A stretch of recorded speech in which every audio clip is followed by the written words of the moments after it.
O dabar apie ekskursijas Kaune, kurios taip ir vadinasi Kalėdos ateina į Kauną ir kviečia kartu pasivaikščioti po miestą. Pasivaikščiokime ir mes drauge su kolege Jūrate Niulionyte.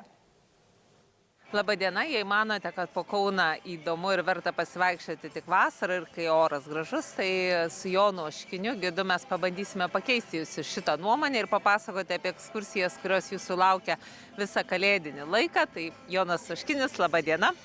Labadiena, labai džiaugiuosi, kad šįmet turime progą.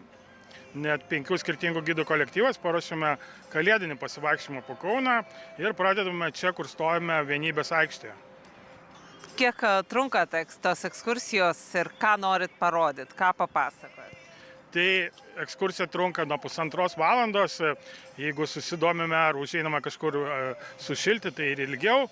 O iš tikrųjų Kaunas toks daugiasluoksnis, kultūrinis miestas, tai susiduria netgi 5 skirtingos istorijos, 5 skirtingi pasakojimai. Tai ekskursijos metu pasakojame ir apie miesto istoriją, kaip Kalėdos nauji metai buvo sutinkami Pirmoji Respublikoje, tarpukario Lietuvoje, atskleidžiamas ir muzikinės Kauno pasaulis, tai ir kompozitoriai Juozas Gruodis, Juozas Naujalis, jų kalėdų giesmės ir aišku garsioji naujametinė traviata muzikinėme teatre.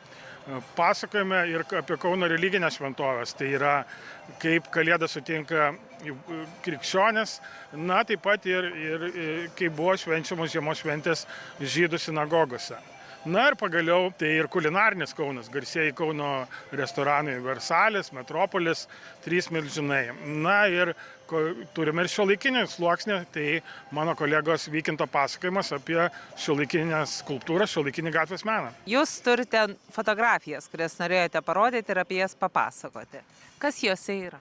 Taip, iš tikrųjų, mūsų pasakojimas dažnai siejasi su dokumentė medžiaga, autentiška medžiaga. Ir čia iš 1941 metų spaudos prieš Kalėdas, Kalėdų eglė statoma būtent šitoj vietoj Vienybės aikštėje.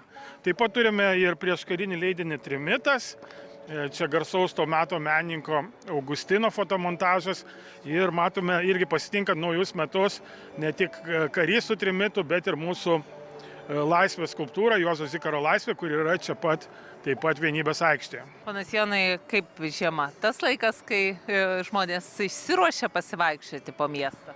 Na, bet iš tikrųjų, išeidami miestą daugelis ilgisi pasakojimų, istorijų apie naujus laikus, bet taip pat ir apie senus laikus, tai tos 1,5 valandos prabėga geriau, kai grįžti namo praturtėjęs žiniomis, praturtėjęs tais mūsų tėvų protėvių pasakojimais ir apie garsai Pirmosios Respublikos laikotarpį, kaip tada kauniečiai šventė Kalėdas, kaip šventė naujus metus. Audringas šventimas buvo, truputį papasakok. Būdavo toksai gana audringas, įvairiuose buvo perimta tradicija rengti spaudos ir labdaros balius garsiuosiuose restoranuose Metropolis, vėliau Karininkų ramovėje. Na, o per naujus metus tai buvo raginama švęsti ramiai, Kaune buvo uždrausta šaudyti iš revolverio į orą, buvo galima susilaukti nemažos baudos. O iš Vienybės aikštės su gidu Vykintu Gerve mes atėjome į LRT kiemelį, LRT pastatą štai čia už nugaros. Ir Vykintas sakė, kad dažnai žmonės nustemba atėję čia, nes jie nematė šio gražaus piešinio. Tikrai taip, dažniausiai vaikštome mes patys tomis pagrindinėmis miesto gatvėmis, bet tos užkaburius tokius ten, kur reikia lysti, pamatyti, tai su gido pagalba tikrai tai lengviau yra padaryti, o pats piešinys primena ir jūsų kolegos irgi darbą, tai kitais metais minėsime 100-metį mūsų radijo. Prie šio piešinio pasakoju įdomią gražią istoriją susijusią su Kalėdomis, tai 1906 metais įvyko pirmoji radijo transliacija būtent gruodžio 24 dieną, tai tas Morzės kodas buvo pakeistas jau balsu. Ir būtent tas piešinys irgi primena tą gražią kalėdinę tradiciją, klausytis radijo laidų, įvairių koncertų, tos muzikos. Tai šis piešinys yra vienas iš ekskursijoje būtent pamatomų objektų. Piešinių daug Kaune ant sienų matomų, kurie įdomesni, kur dar veda. Keliaujame ir link dramos teatro, kuris neseniai tą šimtmetį minėjome, einame pro dramos teatro kiemelį.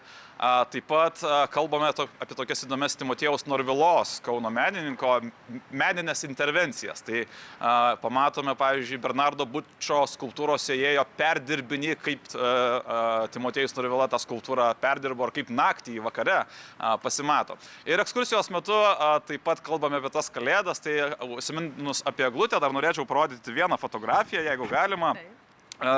Kaip 1999 metais žmonės laukdami naujojo tūkstantmečio kokią eglutę matė Vienybės aikštėje. Mes šiandien visai kitokią eglutę matome, bet tada buvo tokia eglutė iš abiejų pusių, lygtais ir į apačią žiūrint, ir į viršų, ir pasklido mieste gandas, kad ta eglutė 12 valandą turėtų persiversti.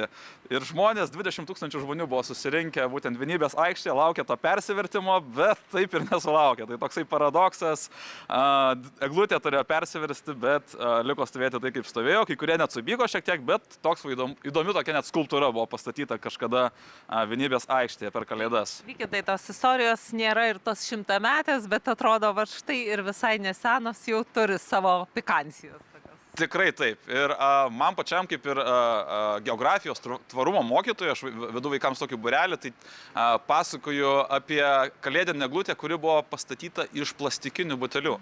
42 000 plastikinių butelių ir įtraukta į Gineso rekordų knygą net. Tai Kaunas netgi kartais va tokių sugalvoja idėjų pastatyti iš plastikinių butelių ir aišku, su vaikais tada kalbame apie tą tvarumą, ar čia tvaru buvo, ar netvaru, bet pati idėja parodyti, kiek mes to plastiko sunaudojame, irgi kartais va tokių minčių net per Kalėdas kilo žmonėms parodyti. Ačiū, tai ką, šiltai apsirengti, pasimti kavos ar arbatos ir ruoštis į ekskursijas. Susitinkame ekskursijose. Ačiū Jums, o mes iš Kauno grįžtame į studiją Vilniuje.